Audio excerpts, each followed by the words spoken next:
નમસ્કાર દર્શક મિત્રો, હું આશીષ દરજી. તમે જોઈ રહ્યા છો સમાચાર મેં આગે ન્યૂઝ. હવે જોઈએ આજના સમાચાર.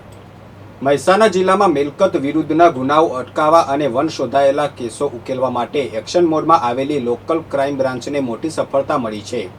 પોલીસ ઇન્સ્પેક્ટર એમ કામડિયાના માર્ગદર્શન હેઠળ પેટ્રોલિંગ કરી રહેલી એલસીબીની ટીમે મહેસાણા શહેર બી ડિવિઝન પોલીસ સ્ટેશન વિસ્તારમાંથી ચોરાયેલી એક ઇકો ગાડી સાથે રાજસ્થાન અને બનાસકાંઠાના 2 શખ્સોને ઝડપી પાડ્યા છે. પોલીસે પોકેટ કોપ એપની મદદથી ચોરીના ગુનાનો ભેદ ઉકેલી કાર અને મોબાઈલ ફોન સહિત કુલ રૂપિયા 3.25 લાખનો મુદ્દામાલ કબજે કરી આગળની કાયદેસરની કાર્યવાહી હાથ ધરી છે. પશ્ચિમ રેલવે દ્વારા મુસાફરોની વધતી માંગ અને વધુ સારી સુવિધાને ધ્યાનમાં રાખીને એક મહત્વનો નિર્ણય લેવામાં આવ્યો છે.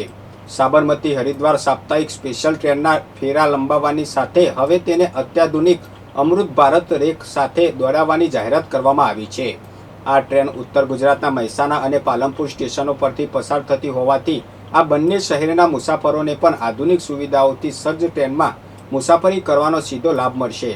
Train number 09425 Sabarmati Haridwar special આ ટ્રેનના ફેરા હવે 27 જુલાઈ સુધી લંબાવાયા છે.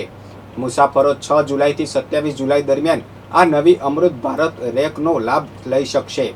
દર સોમવારે પ્રસ્થાન train number 09426 Haridwar Sabarmati special આ ટ્રેનના ફેરા હવે 28 જુલાઈ સુધી લંબાવવામાં આવ્યા છે.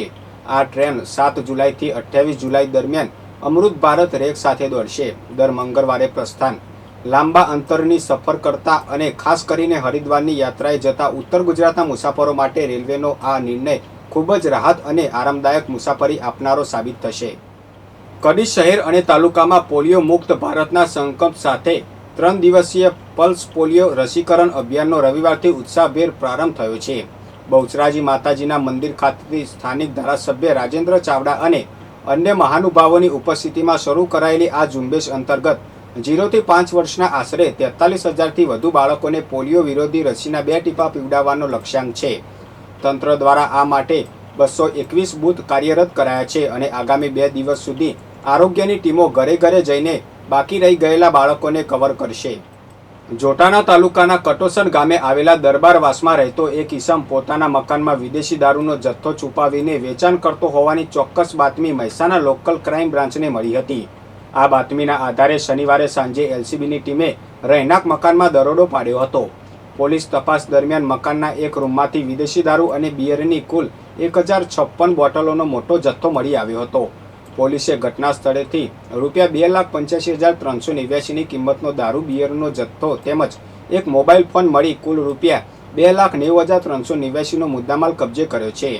આ મામલે આરોપી મહાવીરસિંહ ઉર્ફે અનુભા છનુભા ઝાલા વિરુદ્ધ સાંથર પોલીસ સ્ટેશનમાં ગુનો નોંધી આગળની કાયદેસરની કાર્યવાહી હાથ ધરવામાં આવી છે. ઐતિહાસિક પાટણ શહેરમાં ભગવાન જગન્નાથજીની 144મી અષાઢી દૂજની રથયાત્રાના મંગળ એંધાણ વર્તાઈ રહ્યા છે. સોમવારે ગણેશ આશ્રયથી આનંદ સરોવર થઈને જગદીશ મંદિર સુધી પરંપરાગત જળયાત્રાનું ભવ્ય આયોજન કરવામાં આવ્યું હતું. પાટણ અને મહેસાણાના ભૂદેવોના વૈદિક મંત્રોચ્ચાર વચ્ચે 51 કુંવારી બહેનો દ્વારા લાવવામાં આવેલા પવિત્ર જળ અને વિવિધ ઔષધિઓ સભર 108 કળશ વડે ભગવાનનો મહાઅભિષેક કરવામાં આવ્યો હતો. આ સાથે જ પ્રભુની આંખે પાટા બાંધી નેત્રોત્સવ વિધિ સંપન્ન કરાઈ હતી. હવે આગામી 15 દિવસ સુધી ભગવાનની આંખોની સારવાર ચાલશે, જેથી ભક્તો માટે મંદિરના દર્શન બંધ રહેશે. બહુચરાજી તાલુકાના પવિત્ર યાત્રાધામ શંકરપુર ખાતે જેઠ સુદ પૂનમના પાવન અવસરે માઈ ભક્તોનું ઘોડાપુર ઉમટ્યું હતું. વહેલી સવારથી જ મોટી સંખ્યામાં શ્રદ્ધાળુઓએ મા બહુચરના દર્શન કરી ધન્યતા અનુભવી હતી. આ ખાસ દિવસે માતાજી સમક્ષ ફળફળાદીનો ભવ્ય અન્નકૂટ યોજાયો હતો.